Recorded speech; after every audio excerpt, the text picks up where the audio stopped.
Hello and welcome back to my channel. My name is Audrey. Don't forget to hit that subscribe button down below and ring the notification bell to be updated whenever I post an update.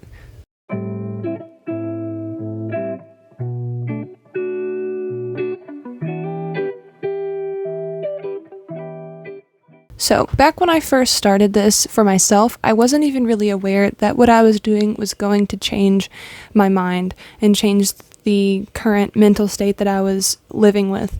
A few years ago, I started the gym, and it wasn't really supposed to be a huge life-changing thing. I knew that it would add a little bit of a challenge into my daily life, but it's actually what kind of triggered the landslide for the rest of the things we're going to talk about today. So when I started going to the gym, I was about 128 to 135 pounds at 5'9".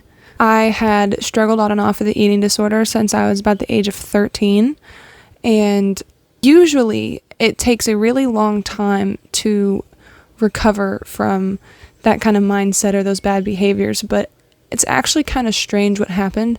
The first day we went to the gym, it actually felt almost like it rewired my brain into, instead of me wanting to participate in bad behaviors towards food, I wanted to become a totally different person. And I managed to put on about 20 pounds since then. I'm still quite a small person, but that's a huge difference, especially for being so tall. And ever since then, my relationship with the gym has been 100% healthy and safe. I haven't once stepped backwards towards any of those bad behaviors that I had before going. So to me, that was really helpful to kind of kickstart the healthy behaviors that I have today and really where everything started. But after starting the gym, my mental health and quality of life did change drastically. And I do believe that that is what led me to the second thing that I started in changing my mindset, and that was quitting alcohol. I had started drinking at a relatively young age. Up until this point in my life, I had had a very poor relationship with alcohol, and even after starting the gym, it continued to get worse, even though my behaviors around food changed. It actually took about a year for me to make the changes and realize that what I was doing was not good for me and that it was going to hurt me in the long run. I had become completely dependent on alcohol to be involved in any social situations. I didn't want to go out without it. And when I knew it started to become a problem was when I had started to drink by myself, alone. I also remember vividly going to work one day, and I remember getting off of work, and as I walked out of the doors, I remembered that I wanted to buy alcohol. I wanted to go buy beer or some kind of wine, and I remember my mouth actually watering over the craving for alcohol, not even for the taste of the drink, but over the fact that I was going to get drunk. So it really did take me having a pretty embarrassing moment with alcohol to stop. I made a complete fool of myself at a friend's birthday party. And I don't really want to go into details about it, but it was the day that kind of changed my perspective on alcohol. And it's kind of what kicked me into gear, especially since it took a couple days to recover from that incident. But I think the biggest challenge that came with quitting alcohol was losing a bit of my social circle. Most of the people that I hung out with at the time, that was what they did 90% of the time when we would get together. And that was fine and all, but when you're trying to keep yourself from indulging in those kind of behaviors, you tend to kind of pull back because you know that if you're going to be around it, that you might give in and kickstart those feelings again. So I did start to socially pull back from going out and doing those things, which at the time was really difficult, and I felt really lonely and isolated because I wasn't able to participate in those things, or I felt really bad, and I felt like the people that were asking me to do things with them, they were upset because I never came around anymore. But it's one of those things that you almost feel kind of bad explaining to someone. How do you look at someone that you're really close friends with and tell them, hey, I don't want to hang out with you right now because I don't want to be around those kind of behaviors? It seems rude, even though it's not. And it's just one of those hurdles that you kind of have to just work your way over if you're wanting to better yourself. You kind of just have to accept that it may be a little uncomfortable and you may lose a few friends while doing it, but I believe that if it's for the betterment of you, then I believe you should do it. Over time, with recovering from an eating disorder and continuing the gym, cutting out alcohol, those kind of behaviors kind of sent me down a rabbit hole of how can I make this even better? I feel great now, but how can I continue to feel better and better?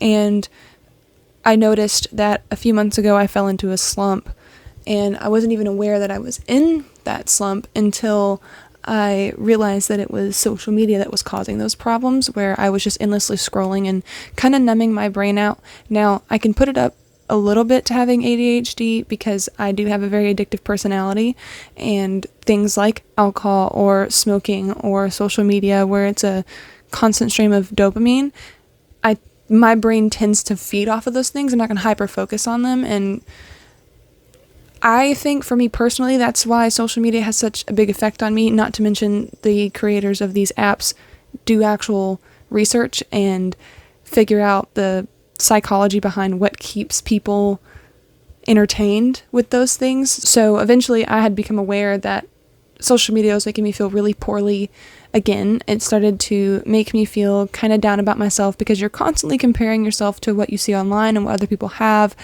and how great their life is or the things you wish that you had. It just kind of causes this cycle of envy. And I had also realized that I really didn't know who I was or who I wanted to be because I was constantly comparing the things that I liked to other people and thinking that I had to fit within a specific style or believe what everybody else believes or lump myself into a part of a crowd. In reality, we're all individual people. We all think differently. We all believe different things, and we all want to do different things with our lives. And it took me stepping back from social media to understand that and understand that it was okay. But I think that quitting social media also brought me full circle, where it brought me back to that sense of loneliness and how for a short period of time I did feel very, very alone. And social media kind of makes you feel like you have a crowd of people to surround yourself with, or it feels like you're socializing when you're really not. But I also feel like when you quit social media, or in my case, I guess reduce the amount of social media that you consume in a day, when you pull back from that, you kind of realize how you're not really connected to those people, and you never really were. It just felt as though you were, unless you regularly talk to some people through social media platforms, but that was not the case for me. There's only been a few people that I do talk with regularly, and 90% of them were not on a social media platform. I even tried to move people that I meet online off of the social media platform and onto a more personal level like pen pals or just normal texting, just so that I'm away from that mindless scrolling. It's just easier for me to continue a conversation like that. But I feel like I've grown a lot in just the last 2 to 3 months without social media. I'm kind of learning to be more comfortable with who I am and finding my own style and my own personality and how I want to do things, and not feeling like I'm confined into a bubble of what people expect of me. And that has made my relationship with YouTube and with how I post on social media platforms a little bit more healthy and not as taxing and demanding and feeling like I have a certain responsibility to be a certain way. And that moves me on to my next point. There are 2 things that I'm currently working on, and they are the newest challenges that I have given to myself to continue this journey of bettering myself and my mind and my mental health and my overall well-being.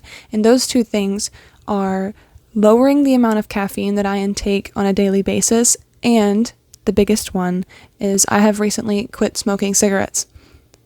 I have smoked cigarettes since I was about the age of 14. At one point I was up to 2 packs a day.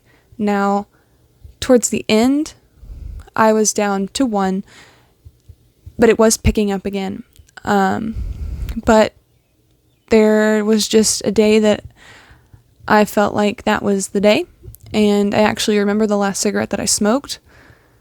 I remember everything about that moment because I had decided that that was the absolute last one, and I haven't had a single cigarette since, and I do have a vape, but I use it significantly less than the amount of cigarettes I was smoking in a day, and that will eventually be stopped as well. If I can quit smoking cigarettes, I can do anything. It's one of the most addictive habits, and if I can just step away from that after over 6 years of smoking daily, then I'm sure I can quit anything that I put my mind to. It's really more to just kind of help because it is very difficult, and that's also what got me onto the caffeine thing. Is I had started drinking a lot of soda, but I cannot drink regular sodas. I'm a type 1 diabetic. I guess I could drink them, but I'm choosing not to because cancer 10 years from now is better than dying of hyperglycemia right now. But I have switched from drinking regular Diet Pepsi to diet and caffeine-free Pepsi. I try to only drink 1 or 2 cups of coffee in the morning, and I'm trying to limit the amount of caffeine before the gym. Eventually, I want to get to no caffeine at the gym or once a week, and I don't really think I want to cut out coffee just because I enjoy it, but maybe I'll switch to decaf eventually. But I guess that kind of leads me into my final point on the goal of me changing all of these habits are to get me to the closest point of living as sober as possible. I feel like for me with ADHD, a lot of these tendencies have been because of self-medicating, but I'm also a firm believer in cognitive behavioral therapy and how that can help teach you coping skills so that you no longer have to self-medicate.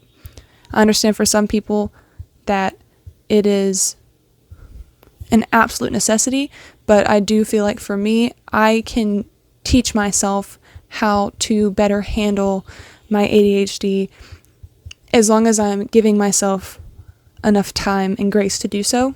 I know I can do it. I've done it before. I actually have an idea for a video in the future on some of the supplements that I've taken that have helped with my ADHD. 2 of those were lion's mane and ashwagandha.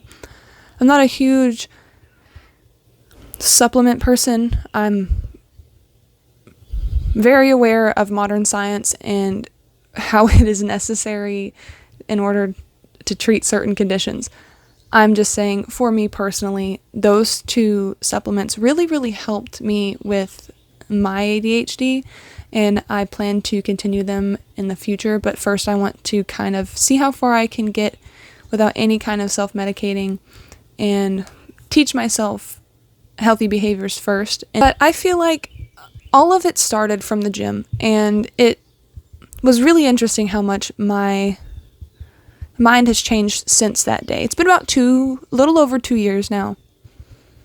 And it's almost like when you start to give yourself good habits in one part of your life, subconsciously more healthy behaviors want to peek their little heads out and say, hey, try me too. And I feel like for me, every day I do a little bit better and I step away more and more from bad behaviors that I've had in the past.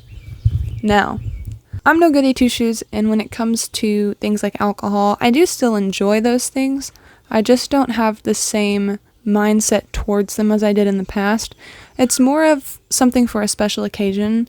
Every few months we'll, go out and have some drinks, or with dinner if we go out to eat for a date night with me and my husband, but we don't tend to keep alcohol in the house, and if we do, it doesn't even really get drank, so it's more of just a fun thing at this point. I don't know if I'll ever allow myself tobacco again because it is so addictive, and I know that I had such a hard time with it for a very long time. It's the hardest thing that I have had to get away from, so that's probably something that's just best to just leave it behind. But I really feel like when you start to even small steps to change your life and your mental health, it all kind of starts to fall together.